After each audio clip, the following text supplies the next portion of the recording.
0620. 503-248-0620. You can hit us up on Twitter, Rip City Radio 620 as well. I am PC_Highfield on Twitter. He is Chris J. Burkhart on Twitter. Did I get that right, Chris? It's Chris J. Burkhart?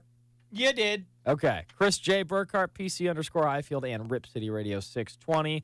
Holler at us on there. Call in 503-248-0620 for any feedback that you want to share with us and the rest of Rip City.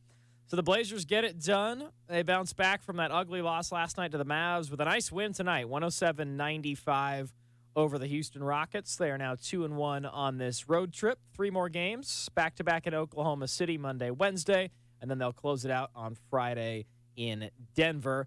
Ant Simons with a cool, calm, and collected 32 points. Just a smooth offensive effort from him. 11 of 21 from the field. He hit 5 threes, also 5 of 5 from the free throw line. That led all scorers very easily. Dame Lillard with 25 points and 10 assists. So for those of you tracking, which is a lot of people, Dame now just 21 points away from breaking Clyde Drexler's record of most points ever by a Portland Trail Blazer, which is a little over 18,000. So Dame will, in all likelihood, get to that against Oklahoma City either Monday or Wednesday. That'll be fun to watch, no doubt, and it'll be really cool to see what the fan base does and what the Blazers do for him on December 26th, which is the Blazers' next home game. That'll be against Charlotte. That is Monday, the day after Christmas. Again, we're taking your calls, 503-248-0620, 503-248-0620. Loved the third quarter. Blazers went on a 17-2 run at one point. It was part of a 25-5 run. I also loved the physicality tonight. I heard that a lot from Coach Billups in the postgame last night. He used the word physical a couple different times. Blazers were not physical enough with the Mavericks. They let Luka get to his spots. They let Christian Wood get to his spots. You know, they were vulnerable on the offensive glass. And coming into this game, it was one of my stats of the night, was 46. A, for Dame's amount of points needed to break Clyde's record, but B, for the Houston Rockets, averaging 46 rebounds a game, good enough for 4th in the league, and they are the top offensive rebounding team in the league. They had 11 offensive rebounds in the first half and only 2 offensive rebounds in the third quarter, as Travis pointed out on the broadcast. That was what I loved the most, man. It was a Blazers team that came in and played with a physical edge. I know Chauncey Billups can preach that because he lived it on that championship team where he was, finals MVP and was guarding the Allen Iversons of the world and guarding all the other star guards back in the day. And it was a physicality tone that the Blazers set. Yusuf Nurkic got elbowed in the face 3 or 4 times tonight. They handed out maybe a couple elbows to the face. I also love no Jeremy Grant, and the Blazers were still fine on offense, 107 points. Obviously, you would rather have Jeremy Grant out there, but without him, Ant Simons stepped up. Rest of the team stepped up. Through 3 quarters, Dame was only 5 of 17 from the field, 16 points through 3, but the Blazers were up 20, and it was because of that 17-2 run and that 25-5 run where they really attacked the glass in that third quarter, Chris. And I thought that was fun to see because I was kind of complaining in postgame last night, like, man, that Mavericks game was a lot of just chucking threes, and if they weren't going down, it got ugly quickly. But tonight was the opposite of that. The Blazers, slashed to the rack. How many times do we see Ant Simons take it to the hole? Dame as well, and Eubanks hit a couple shots down low. Nurk flushed it a couple times, and that was good to see. Blazers getting back to kind of a balanced offense. Oh yeah, it was obviously pretty nice. You always love to see when that happens. And then defensively, obviously, the night was much better. You take away the 3-point shot alone, and they were, 3 for 29 Houston was? You take that out of the equation, they still only shot a little over 50% from the floor. And that's a big deal because we talked about it in the pregame show. If you took the 3-point shots that Dallas had, and they had a lot of them, they still shot 75% or 71%. Either way, 70% plus on their 2-point field goals. And a lot of those were at the rim. So it's a young Houston team still trying to figure out who they are and working within that system with Silas and all that. But it doesn't matter. When you approach those teams, you want to take care of business and you want to see a marked improvement. And there was definitely an improvement on both sides tonight, which is nice. Absolutely. I'm glad you brought up the 3-point stats, and you were spot on. Houston, 3 for 29 from 3 in the first half. I wrote it down. They were a horrifying 1 for 17 from 3. And after 3 quarters, the Rockets were 1 of 21 for 3. It's funny, like, this Rockets team, and again, they're very young. They're rebuilding. As I mentioned off the top, like 6 of their top 7 scorers are 22 years old or younger. Very young team.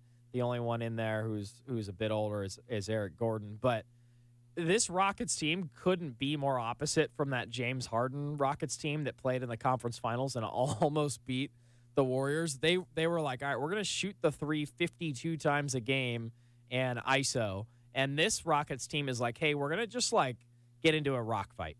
We're going to just throw the ball at the rim, see if we can offensive rebound it, and see if we can beast you down low. And it's not atypical for the Rockets. Like I mentioned, top 5 in the league in rebounding. They're bottom 3rd in the league in 3-point percentage. So you knew it was going to be like a let's rough them up and win it that type of way. But the Blazers were about that life. They were about that life down low. And you know who else was about that life was Josh Hart. He is averaging a career high 8.2 rebounds a game. And I'm just so impressed with Josh Hart because he's undersized at that 3 spot, but he is not afraid to mix it up. He was in double digits rebounding again tonight. Josh Hart led all players in the game with 13 rebounds. 12 points and 13 rebounds. No one else was even in double-digit rebounds. Sengun, their big fella, 6'11", 245, he had 8 rebounds. So Josh Hart was the guy who was not afraid to mix it up. It was Justice Winslow getting the starting nod tonight. He was in favor of Jeremy Grant, who was out with, I believe they said, back issues. He took a hard fall. But, Justice did his thing in terms of kind of being the scrap guy, 4 steals, some physical defense, got out on the break, led some breaks, and it was good to see, man. It was just good to see from the Blazers. It was a performance they needed after kind of a dud last night. All right, 503-248-0620. 503-248-0620 is the call-in number. Feel free to call in anytime and share your thoughts on Portland getting back into the win column. Blazers improved to 17-13. 17-13, 10-7 on the road now. And they win by 12 over the Houston Rockets, 107-95. All right, we will take a break, and when we come back, let's hear from Coach Billups and Josh Hart. After the game, you got Preston and Chris. It's your home of the Portland Trail Blazers, 620 Rip City Radio.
Back here in Rip City as the Blazers beat the Houston Rockets 107-95 in H-Town, in Clutch City. Ant Simons leads the way with 32 for Portland to get their 17th win of the year, their second win of this road trip in 3 tries. Oklahoma City back-to-back Monday, Wednesday, and Denver on Friday. Good stuff from the Blazers tonight. 17-2 run in the third quarter, part of an overall 25-5 run. No Jeremy Grant, still no Nasir Little, and no GP2. And the Blazers were able to muscle their way to this win. They had a pretty good shooting game, but nothing crazy. 13 of 36 from 3, although that was significantly better than the Houston Rockets, who shot 3 of 29 from 3. Thought the Blazers played a really balanced offensive game. Thought they were really physical on defense, and that's what Chauncey Billups wanted after the game last night. Let's hear from Chauncey after this game tonight. Oregon Dungeness Crab presents Coach's Corner with Chauncey Billups. That was big time. Oregon Dungeness Crab, sustainably harvested, uniquely delicious, and always wild. Oregon Dungeness Crab always sounds good for dinner. It is, and I talk to the young guys in there, just let them know, that should never happen, I know you're young, you've been sitting over there for most of the game, but it's a luxury to play in the NBA. When you get in, you got to play the right way. And we have a lead like that. I should never have to go back to our starters and risk ankle tweak or something just trying to get this game. But, I've seen that movie too many times before where the team start to get the momentum and keep going, and we're turning it over. We're getting bad shots. We're not playing the right way. I wasn't gonna let that happen. I'll bring my guys back in, even if it's for like a minute, and we just calm it down. So, just teachable moment for us. And you responded to that, not just like you did that Denver game, that defense. Yeah, I thought Ant's the best part of Ant's night was his defense. To be honest with you, his shot making obviously was awesome, and his finishing. But I thought it was his best defensive game of the year, in my opinion. And he was locked in, man. He was locked in. He was physical. He was talking out there. I just thought it was his best effort defensively, and I'm more proud of that than him responding and getting 32 points, because I think he can do that most nights if he get the shots. It seemed like both Ant and Dave ended up on Jabari Smith a lot. They seemed to hold their own, I thought. Yeah, they did. They both were locked in. Dame, obviously, he's going to be competitive on that end, especially when it's a bigger guy trying to post him, or his pride, his pride really jumps up in those positions. But yeah, when you switch 1 through 4, a lot of times those guys are going to be in some tough matchups with some bigger guys, and it's all about fighting and competing, though. There's a lot of talk around what could Dave go off tonight for 46 pass strips tonight. It seemed early on like he was focusing on being more facilitator. Yeah, you guys know Dame very well. He's not gonna just do it just to do it. It's gonna come the right way. It's gonna come to playing the right type of ball. And obviously, barring anything crazy happening, it's gonna be very soon. The way he's playing at an extremely high level, and we'll see. But just for him to surpass the 18,000 point mark tonight it's incredible. It's incredible. So I know we talk about the big thing, but that's a big deal. You talk about that a little bit more, just about 18,000. That's starting to get to that point where it's like everyone in there is verifying. No, it is.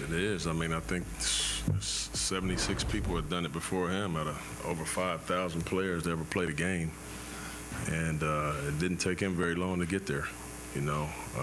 He's just it's just a testament to all the hard work and dedication that he's put in, and the belief. This is a guy that he rarely misses games. If he misses a game, it's because he's actually injured. And you have to have that type of commitment and dedication to be able to go get these type of numbers every single night when all they're talking about is stopping you. it's an incredible feat. How would you have defended Probably like I defended the AIs of the world. I would just probably try to be physical with him and just change up, my coverages on him, and I would be really, really relying on my bigs to be able to help me out, He's just a tough cover because he's so quick and explosive. Yet he's very graceful, and he shoots it from so deep. Like you really gotta guard him 3 or 4 steps over half, which it creates too much real estate. So I would have had a really tough time guarding Dame. There's no question about it. Have you guys ever tried to talk about that? Nah. You gotta get out there. No, we haven't. No, I only trash talk with you, man. I talk basketball one-on-one. I'm talking with you, man. So am I right now. All right. Love that question there at the end, asking Chauncey, one of the great defensive point guards in NBA history, how would you defend Dame? And like you said, Chris, we can't have Chauncey giving away all the answers here.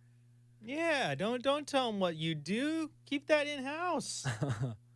All right, the phone lines are lit up, 503-248-0620, 503-248-0620. Let's go out to Dan, who's calling in from Southeast. Welcome to the Rip City post-game show. I almost said Rip City Drive. Welcome into the 5th quarter, Dan. What do you got? Hey, man, a great win tonight. After last night where we just kind of laid an egg, I was really curious to see how they come out, because to my mind, that was the Dallas loss was the first one where we just didn't have it up and down the roster, and it's not something that we've faced before with this in this season. Really, not exactly. And I was kind of curious how the team would respond. In a way, I wish that Houston had played a little better. I thought their play was rough tonight, but you can only win the games in front of you, and it's really nice to see us taking care of business. I'm going to stop covering my eyes when Nurk takes threes. He's 40%. He's 40% on it's 1.7 a game. That tells me that he's picking and choosing his spots. When it's 0.3 a game, that's because you're bailing out at the end of the shot clock or something. But if you're taking between 1 and 2 a game, that means that you're picking and choosing your spots, and you're taking them when appropriate. And it's good to see. And if he can keep hitting them at that clip, it just makes us that much more versatile when he's on the floor. I'm really glad that Chauncey called out Ant's defense, because I thought he was really active on that side, along with Josh Hart. It seems like every rebound, there's an arm snaking in. Even if Houston ends up getting it, Hart's still in there mixing it up. It's terrific to see. And I really like what I saw out of Keon tonight. I wouldn't be surprised to see him become a bigger part of the rotation. And when you can put Keon and out there as your second unit, there are far worse backup point guards in the league. He's always taller than I expect him to be, and he's really active defensively as well. Hoping we can have some really good defensive lineups, especially when GP2 comes back. Great win on to OKC. Rip City, baby. Awesome. Thanks for the call, Dan. All great points. Absolutely. I loved when Nurk stared down the the courtside fans after he hit that corner 3 tonight from the left corner off the Dame assist. He hit it and then just stared down the fans. I think he was 10 of his first 20 from 3 this year. And he was shooting 50% from 3 for a while, and it was all right, this isn't just like you alluded to, this isn't just a bail me out at the end of the shot clock and some of them are going in. This is he's stepping in with confidence and trash talking fans when he hits them, which is pretty funny. Love the take about Keon too. 17 minutes tonight, 3 of 6 from the field, 6 points, 3 rebounds, 1 assist, and just activity. That's what I think of whenever I think of Keon. Travis mentioned it on the call tonight. He had a 48-inch vertical at the NBA Draft Combine. That's insane. 48 inches? Guy can jump 4 feet in the air. I mean, that's absolute madness. And I loved what he did in Summer League. Blazers won the Summer League title. I know everyone says, ha, it's just a Summer League title, but he was awesome in the Summer League. And I've been looking forward to watching him play, too. He was a little bit limited at the start of this season, but he's definitely a bench piece and an Energizer Bunny. And that dunk he had tonight where he hung onto the rim and kind of Spider-Man'd around afterwards, that was some pretty sweet energy and momentum for the team. So great points on everything you brought up there, Dan. All right, let's go to my man, Ken, always keeping it positive in Portland. Big Ken, how we doing? I'm doing great. Thanks, Preston. Absolutely. What's on your mind? Well, first of all, hats off to the Blazers for responding, turning it around. This is a young team in Houston that had just beat the Bucks with Antetokounmpo playing and had just beat the Phoenix Suns. So it's not like you can just take it for granted. It's like Oklahoma City on Monday. You've got to respect them. If you do that, you should take care of your business. No doubt. I like the way that it seemed like it was just a completely new team tonight. Michael Holton said it in pregame. Pros are really good about just flushing a game, and that's kind of what it seemed like Portland did from the start. And then especially that third quarter run too. I think it was a 17-2 run at one point, and a lot of it was without Dame playing super well on offense and no Jeremy Grant tonight. So a lot of different contributions. No, it was a great bounce back game for Ant. That's becoming regular for him. He's just very, so confident in his shot. And Dame's shot was off, but again, his passing is so underrated. It was pinpoint. Had Nurk not missed 3 point-blank shots, Dame would have been in the teens on assists tonight. Absolutely. And what'd you think about just kind of the team maybe attacking the basket a little more? I know I brought this up at the start, but Chauncey was preaching physicality and kind of a lack of physicality against the Mavericks. Did you kind of pick up on that tonight, that Portland made that extra effort to mix it up? I mean, we saw Nurk taking a couple elbows to the face in the paint tonight. Oh, no doubt. And they were giving a little bit of it back. For a while there was the old song, everybody was kung fu fighting. I think there was like 5 different face shots to Blazers and to Houston Rockets. So it was not it was a testy game. I mean, and they've got some young hot shots who like to jabber the jaws. And, you can just see there's sometimes you just got to go, okay, youngster, whatever. But the Blazers took care of business, and I'm really proud of them with that. And the only thing else I wanted to say tonight is Victor's such a great caller from Turkey, and I know he loves Ant. Ant had a, bad game the last game, but he bounced back. He was great. But some of his takes the other night, I was like, come on, man, you need a new prescription on those lenses. I love it, man. What did you think? Last thing, Ken, what did you think about Ant's game? I mean, I know you hit on it a little bit, but it seemed like it was a quiet 32. Like he had 20 pretty quickly in the first half, I think, and then kind of a quiet 32. But it was a smooth game from him tonight, wasn't it? No doubt about it. Chauncey was, his defense was fantastic, and and Chauncey, talked about the defense, but his shot looks effortless. I mean, he gets it off just effortless and smooth, and that hook shot is butter. I mean, that hook shot, that thing is ridiculous. It's so good. It harkens back to that hook shot of the 70s that a lot of guards shot with some regularity. But Ant is a cool customer, and he's showing why he is a top 60 player in this league right now. And I'm really excited about the future of this team, Preston. Absolutely. Hey, Ken, love how you keep it positive, man. Thanks for the call, and be safe tonight out there on the roads. Thanks, buddy, because I am on the road doing the business after the game. Get out there, make some money. But, hey, happy holidays to everybody. And, hey, talk to you guys Monday night. Go Blazers. Awesome. That is Ken in Vancouver, who always has a positive spin on everything, even in a loss. But tonight, of course, a Blazers win, 107-95. Shout out to Ken for the call there, as well as our guy Dan. Always some good points. Hope you're enjoying this post-game show, the fifth quarter on YouTube, with myself, Preston Highfield, filling in for Chad. Chris Burkhart producing across the way. We're going to take a quick break. We still have a bit more coming up on the fifth quarter. Our drive of the night, our shot of the night, and our scoreboard report. We'll let you know what happened around the NBA and give you an update on an NFL game that's coming down to the wire. Tie game, 5 minutes left. Give you updates from around the sporting world as well. You got the fifth quarter with Preston and Chris on 620 Rip City Radio.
107-95, the final from Houston. Portland on top of the Rockets by 12. Blazers pick up their 17th win of the season. 3 more games to go on this roadie. 2 straight in OKC and 1 at Denver to round things out. That'll be next Friday.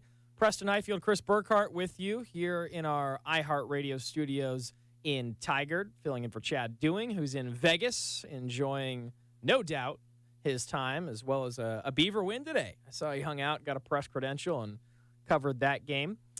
Hope you're liking the show on YouTube as our guy Chris works hard to set up and navigate that whole experience. I know we've had a lot of good feedback and subscribers on there. So Blazers get the win. Dame Lillard, 25 points. He's now 21 away from setting the all-time Trailblazers scoring record. Blazers win by 12, 17-2 run in the third quarter, 25-5 run overall there. Really opened things up. Ant Simons led all scorers with 32 points. Say, let's take a listen to our drive of the night. It's time for the Portland Trailblazers Drive of the Night, here on the fifth quarter, hosted by Chad Dewing, 620 Rip City Radio. Drive of the Night is brought to you by Dick's Chrysler Jeep Dodge Ram of Wilsonville, ready to compete with the lowest prices in town. Now Dame's got it in the front court, 3-on-1 behind his back pass to Johnson, who slams it down with both hands. Ooh, Keon Johnson shows you that elevation. That was a fun little fast break there, and Keon Johnson playing some quality minutes for this team. 17 minutes tonight, like I've said all year. I think once he gets healthy and really integrated into the lineup, he's a guy who can bring a lot of energy to this team. So happy to see Keon tonight. 6 points, 3 rebounds, and that insane dunk where he hung on the rim for a while and had a little fun in transition as the Blazers ran it up in the second half. All right, let's listen to our shot of the night. Time for the Nothing But Net Shot of the Night, here on the fifth quarter, 620 Rip City Radio. The Nothing But Net Shot of the Night is brought to you by Oregon Dungeness Crab. Sustainably harvested, uniquely delicious, and always wild. Oregon Dungeness Crab always sounds good for dinner. Here's Dame on the drive, tries to go right back. He is fouled and counted. Damian Lillard with 6 points tonight has just passed the 18,000-point plateau, being the 76th player in NBA history to score 18,000. So Dame inching closer to that Clyde Drexler record. Again, that is something that's going to be really fun to see Dame break eventually. Clyde sitting at 18,040 points.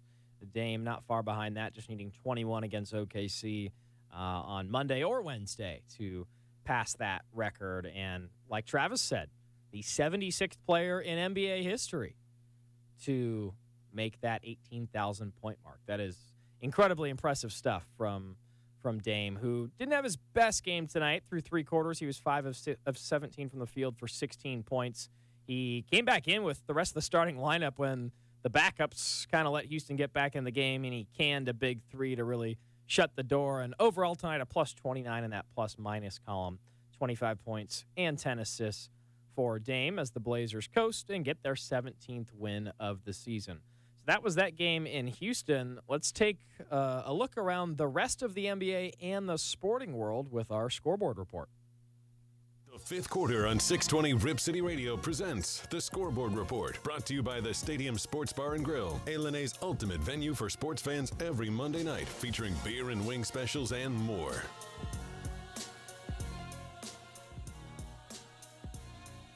The first game of the NBA slate today was Wizards-Clippers. LA getting the win 102-93 behind 31 points and 9 rebounds for Kawhi Leonard, who's starting to play a bit more as of late for the Clips. Heat over the Spurs, 111-101. Cavs inch by the Mavs without Luka in overtime, 100-99, a 1-point game there. Bucks over the Jazz pretty easily, 123-97. The Thunder upset the Grizzlies, 115-109. Dylan Brooks, former Duck, with 32 points in a losing effort for the Grizzlies in that game. And finally, the Suns over the Pelicans, 118-114. Here's your jaw dropper of the night. Devin Booker was hot, 58 points for Devin Booker tonight.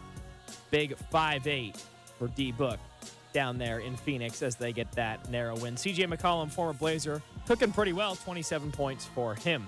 Boise State and North Texas in college football now, 21-17 Broncos third quarter.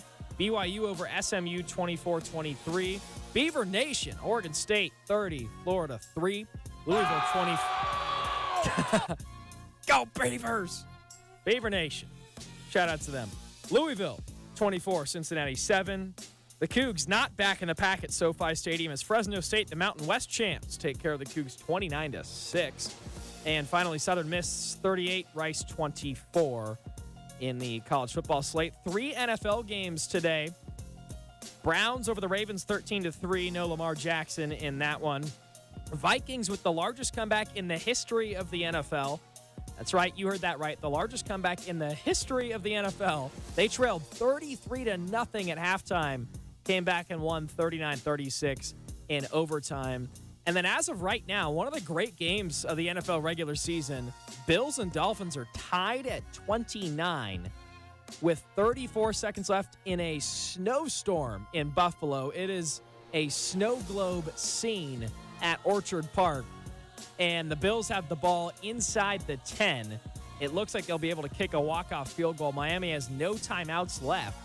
It's 3rd and 1 right now. So I imagine the Bills...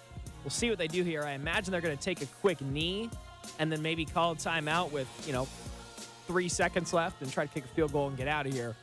The interesting part is that it is frigid and it is snowing.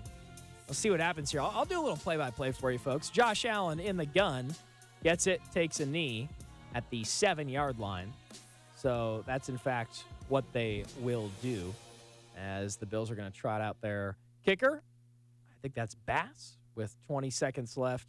They'll let it run down to 5 or so, call timeout. Dolphins can't stop the clock, and again, tie game at 29-all. Something that was interesting about this game earlier, Mike McDaniel, I hate when NFL coaches do this.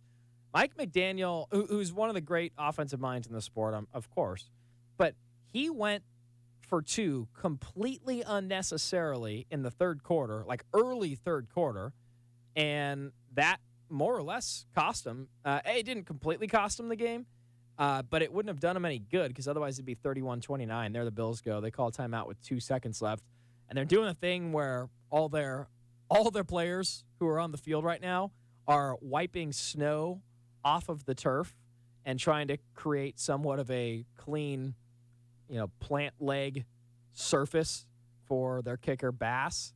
I mean, you got a bunch of O-linemen literally just hiking snow off the ground right now as the Bills get set for this game-winning field goal. I love I love snow football, Chris. I just absolutely love it. Yes, it needs to happen more often. Not dangerous snow, not 6 feet of snow, wherever the heck it was Buffalo had to deal with last time. But what show is it? What show is it, Preston? I think it might have been Levitard's show. I don't know. I can't. My sourcing's awful. But one of their producers jumped on and was like, Buffalo's out there and they're trying to make a new stadium. The NFL should mandate that their new stadium has a roof on it. It's like, no, get out of here with that soft nonsense. I want snow games. I want more of them. You know what? And give me real gas. Give me real grass.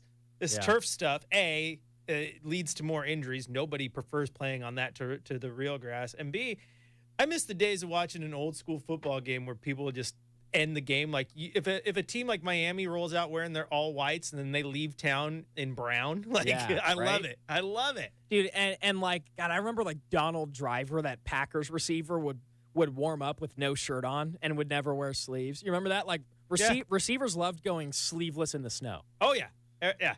Got to show how tough you are, right? Yeah, you got to show how tough you are. Even though in reality it's probably stupid because your arms are frozen. But you show how tough you are. By the way, the Bills piped that field goal right down the middle. Couldn't have been more down the middle.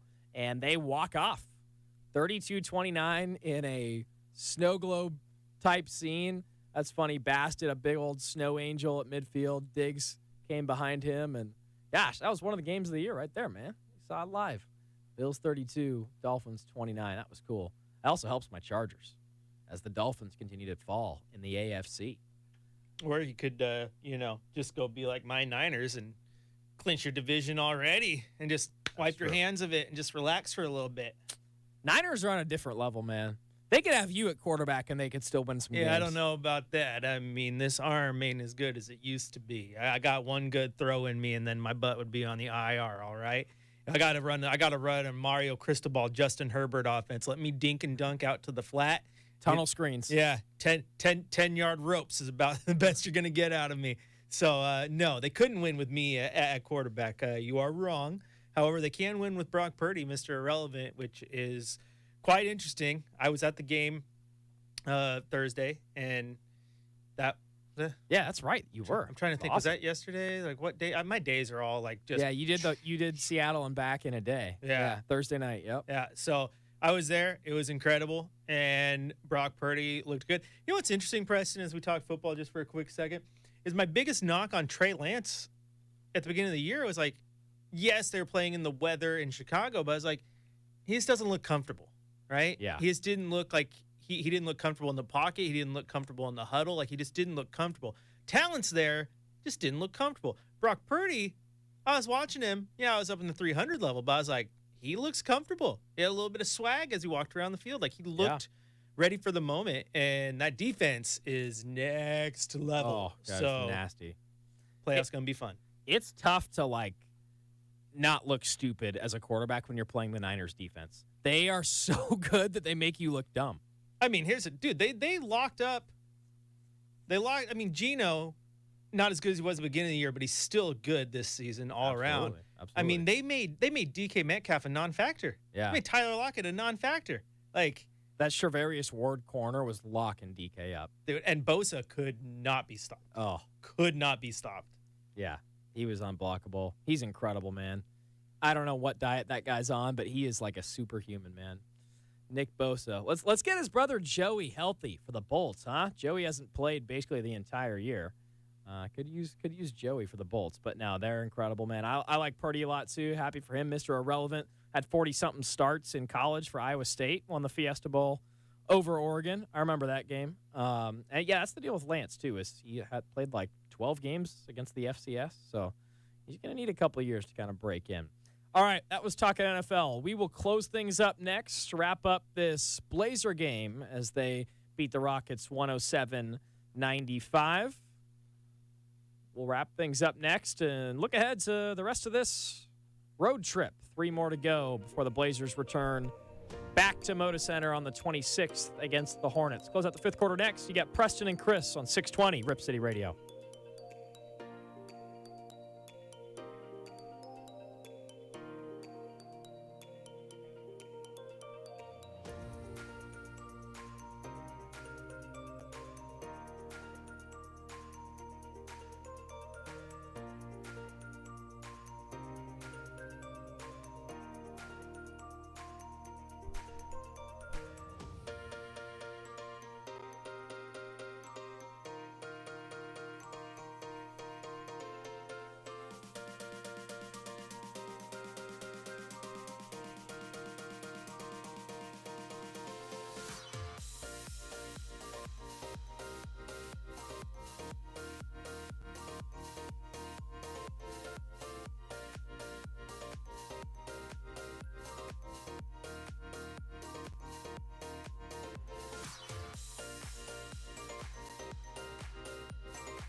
Blazers taking care of business, 107-95 against Clutch City, the H-Town Rockets. I've taught you well.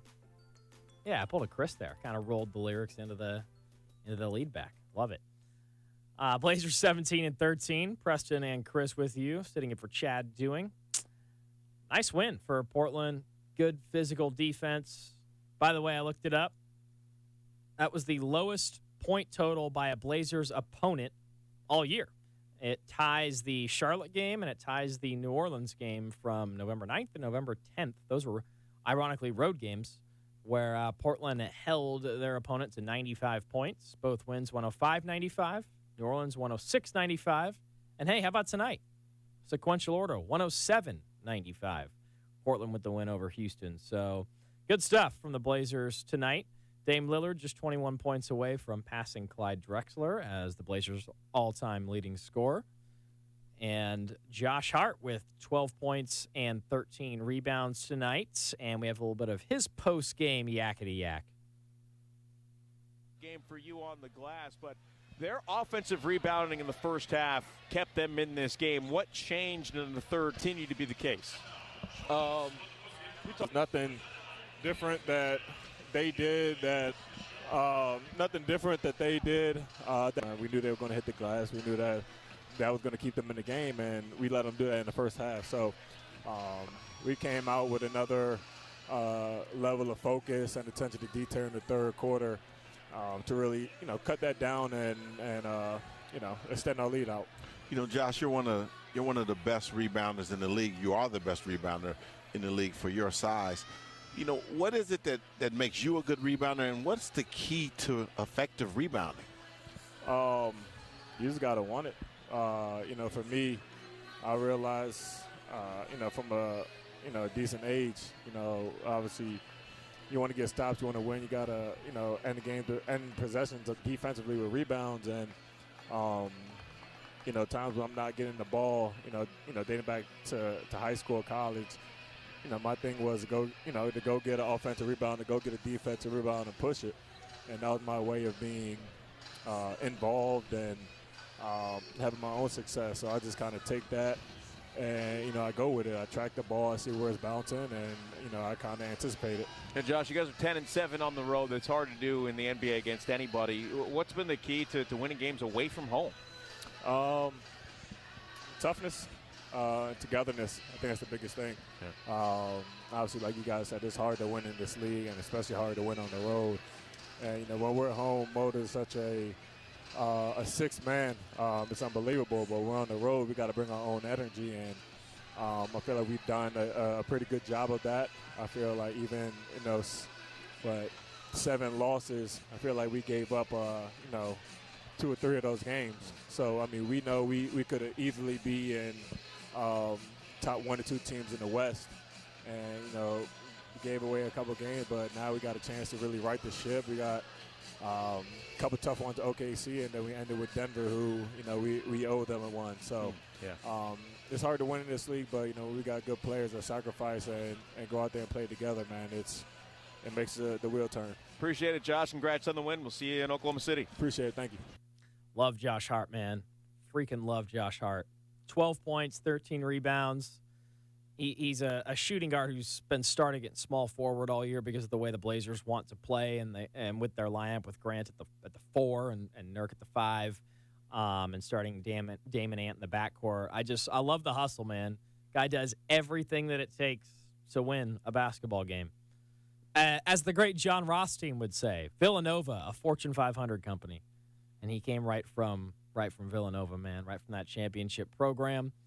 And by the way, like I mentioned, he's having a career high in rebounding this year. 8.2 rebounds a game for a guy who's 6'5", listed at 6'5", a shooting guard, and he's matching up against a bunch of dudes who are a lot taller than him. At times he was checking Jabari Smith tonight, who feels like he's almost 7 feet. I don't know what he's listed at, probably 6'8" or 6'9", but he's a long, rangy young fella with an abundance of energy. And Josh Hart was just doing everything that it took to win. 503-248-0620.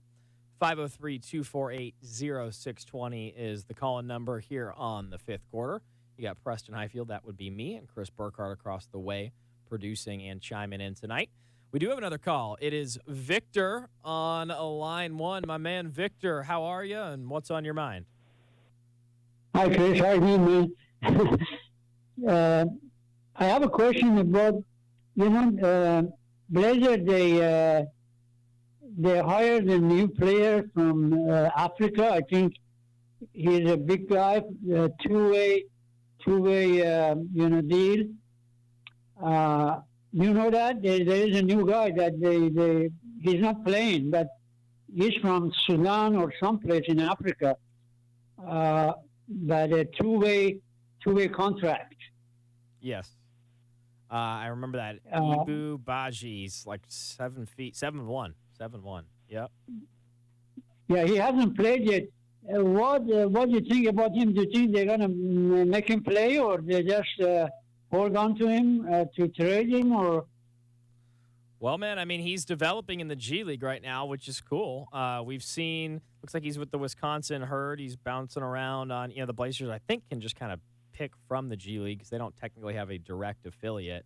But that's up to him. I mean, they have his rights, and there are guys like Keon Johnson and Trendon Watford. They were G leaguers and summer leaguers, and they're playing real minutes. So if you're good enough, they'll call you up. Oh, I see.